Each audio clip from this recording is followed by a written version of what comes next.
Hi friends, നമസ്കാരം. ഞാൻ ഇന്ന് നിങ്ങളുടെ മുന്നിൽ വീണ്ടും വന്നിരിക്കുന്ന പുതിയൊരു വീഡിയോയുമായി. മാത്രമല്ല, കോഴിത്തോരൻ. നമുക്ക് ഈ കോഴി കിട്ടി നമ്മൾ ഒരു തോരൻ ഉണ്ടാക്കണം.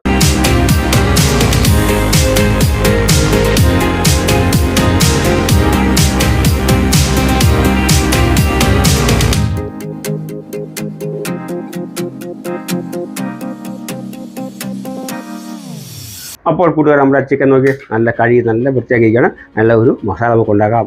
ഓക്കെ, മസാലയ്ക്ക് വേണ്ടി ആദ്യം നോക്കി ഒരു മുറി നമ്മുടെ നാളികേരമുണ്ട്. ഒരു മുറി ചെറിയ നാളികേരം ഇട്ടു. അതിനുശേഷം സ്വല്പം ഉപ്പിടുന്നു. അതുപോലെ സ്വല്പം ഒരു 3 ഗ്രാം നമ്മുടെ മുളക് ഇടുന്നു. ഒരു 2 ഗ്രാം മഞ്ഞൾപ്പൊടി ഇടുന്നു. ഒരു 5 ഗ്രാം നമ്മുടെ കുരുമുളക് പൊടി, 5 ഗ്രാം കുരുമുളക് പൊടിയുണ്ട്. അതുപോലെ തന്നെ ഒരു 5 പീസ് നമ്മുടെ പച്ചമുളക് 5 പീസ് പച്ചമുളക്. ഒരു 5 ഗ്രാം നമ്മുടെ മല്ലിപ്പൊടി ഇടാം. അപ്പം മല്ലിപ്പൊടിയിലായിട്ടു 3 ഗ്രാം നമ്മുടെ ഗരം മസാല പൗഡറാണ്. അരി ലീവ്സ് കറിവേപ്പില വേണം. ചെറുള്ളി വേണം. ഉള്ളിയിലായിട്ട് ഒന്ന് അടിച്ചേക്കാം.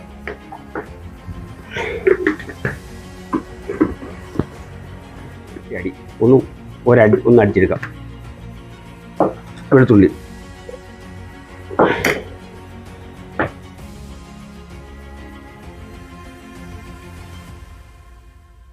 ചിക്കനിലേക്ക് ഞാൻ ഒന്ന് മിക്സ് ചെയ്യാൻ പോണേ.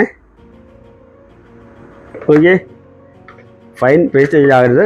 ഇത് ഒരു ക്രഷ് ചെയ്യാവുള്ളൂ. ചതച്ചെടുക്കുക.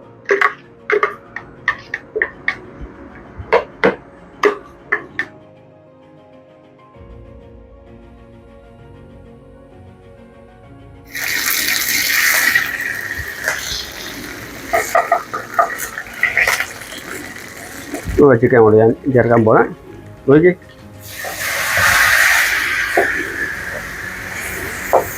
ഞാൻ ചേർന്ന ചിക്കൻ ഒന്ന് മിക്സ് ചെയ്യുകയാണ്.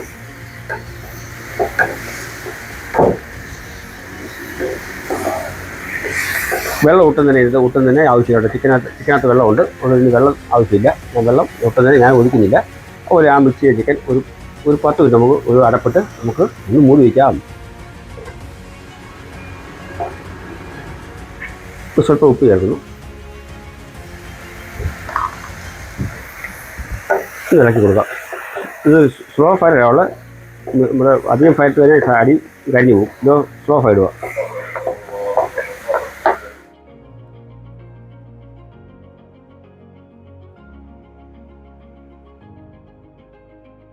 അപ്പോൾ നമുക്കൊന്ന് നോക്കാം. നമുക്കൊന്ന് ഇളക്കാവുന്നു.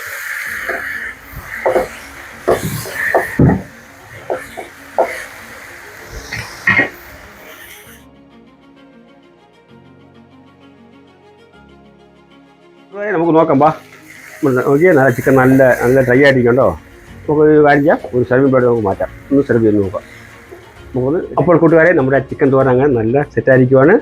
അതുപോലെ തന്നെ ഇനി അടുത്തൊരു വീഡിയോയുമായി എത്തുമ്പോൾ വണക്കം.